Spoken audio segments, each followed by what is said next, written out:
Assalamu alaikum dear students, welcome to the Kashmir Harvard special video lectures.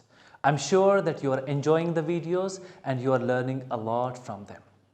Today this is the third lecture on the poem The Road Not Taken by Robert Frost. In the previous lecture we discussed two stanzas, the first two stanzas of the poem, and we learned many things from it. Before I talk about them, before I recapitulate them, I would like to recite the poem so that you get the clear picture of the poem that we have recited or read so far and learned so far, and then it's easy for us to go ahead and we are able to connect it with the previous lecture. So let's go ahead. The Road Not Taken by Robert Frost. Two roads diverged in a yellow wood, and sorry I could not travel both. And be one traveler long I stood, and looked down one as far as I could, to where it bent in the undergrowth. Then took the other as just as fair, and having perhaps the better claim, because it was grassy and wanted wear. Though as for that the passing there had warned them really about the same, and both that morning equally lay, in leaves no step had trodden black. Oh, I kept the first for another day, yet knowing how way leads on to way, I doubted if I should ever come back. I shall be telling this with a sigh somewhere age and age hence. Two roads diverged in a wood, and I took the one less travelled by, and that has made all the difference. In the first two stanzas, we learn a few things. I would like to recapitulate them. The first thing is that you got to come out of your comfortable zone in order to achieve success, in order to face the difficulties and achieve something great.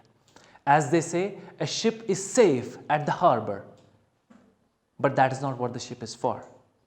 A ship is safe, it's a famous proverb, you must remember it, you must memorize it so that you use it in your speech or in your conversation. Okay? A ship is safe at the harbor, but that's not what the ship is for. So you got to come out of your comfort zone, then you will face something difficult, and then that is going to lead you to the strength, that is going to lead you to a greater achievement. Number two we learned is that when we make a choice, we have to analyze the path. We don't have to be hasty, we rather have to wait and analyze the path, and analyze to the extent that you are able to exploit all the sources of consultation. You ask yourself, you ask others, no matter what sources are there, you got to consult them and then make a choice. And next we learn that we have to have the proper justification. So no matter what we choose, we have to have the proper justification so that our mind and our heart is pacified, they are peaceful. Okay? And we are having belief in the choice we make. Last one was about the choice. What kind of choices should we make? The first one we learned, it has got to be unique, grassy. It has got to be unique, it has got to be different. You should not follow the crowd, rather you have to set your own trend, the unique. Number two is that it has got to be demanded. Okay? And number three, we learned that it has got to be balanced. It has to balance a lot of things. Okay, now what happens to the next two stanzas? The poet goes like, and both, he talks about the both roads, and both that morning equally lay.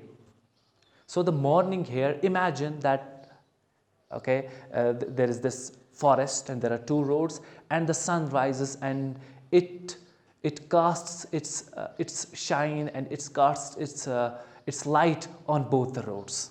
So both the roads are full of light, both the roads are full of shine. Okay, that means that you can refer this morning, this sunlight, to the blessings. Okay, that means both the roads are full of blessings, and both that morning equally lay, no discrimination. In leaves no step had trodden black. So this morning casts on the leaves which are not trodden black. So let's learn the word trodden. Okay, this is actually the third form of the word tread. Tread means to step on, to walk on something. Okay, as the famous saying goes, fools rush in where angels fear to tread. Fools rush in where angels fear to tread, where angels fear to step on, fools rush towards it. Okay, so tread means to step on. Tread is the first form, trod is the second form, and trodden is the third form. Trodden means something that has been stepped on. So, and both that morning equally lay in leaves, no step had trodden black. This sunlight, it casts on, or it descends on the leaves.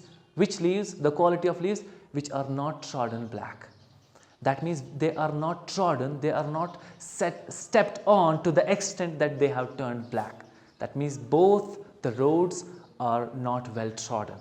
Okay, as I was telling you that you will be confused only when you see the similarity between the paths, between the roads, between the options. Then you will be confused. If they are poles apart, they are different like anything, then you won't be confused. You will be able to easily choose the path.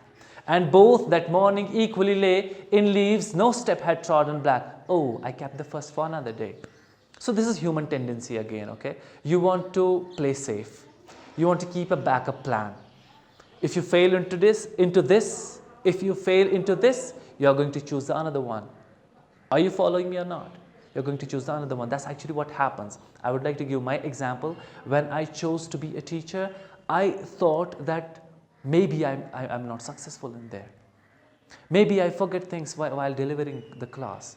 Maybe this, maybe that, maybe students do not like me.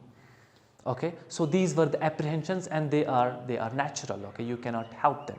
So back in my mind, I said to myself that if I fail into this, I'll choose the one which I have left for it. Okay, that was chartered accountancy I was talking about. Okay, oh, I kept the first for another day, yet knowing how way leads on to way. Yet I knew in my heart that where this way is going to lead me. Where this way is going to lead me. Okay, because I knew deep in my heart that I am determined. What I chose because I analyzed it, and after analyzing it, started believing in it, and that's why I chose it. So no matter what happens, I'm not going back. Oh, I kept the first for another day, yet knowing how way leads on to way. Then he says, I doubted if I should ever come back. I had a doubt if I should ever come back. That means he has made a decision. He is resolved that he is not going to get back to the previous path, the first path, because of the determination. So one more thing we learn from this poem or these lines here is that you have to have the determination, you have to have belief. And belief comes when you properly analyze the path. Okay, you think about it, then you make a choice, the belief comes, and if you have belief, there will be determination. You won't stop achieving the path of yours. Okay, and both that morning equally lay in leaves, no step had trodden black. I kept the first for another day, yet knowing how way leads on to way, I doubted if I should ever come back. Then the last stanza. This is the most important stanza. If you Google the most famous lines of the world poetry, you will find these lines also there. I shall be telling this with a sigh. Now he's talking about the future. In future, I shall be telling this with a sigh. See the word sigh. I've told you that there is this, dichotomy in the entire poem. Okay, two interpretations going on and on. Okay, going at the same speed. Okay, like we saw in the first video, perhaps we saw that the title has two different interpretations. Are you following me or not? So this sigh means to have a heavy breath. Okay, like this is called sigh. And there are two types of sighs. One is out of regret. Why I did that? I should have done something else. So this is sigh of regret. And sometimes it is sigh of relief. Oh, thank God. Thanks to Almighty that I did it.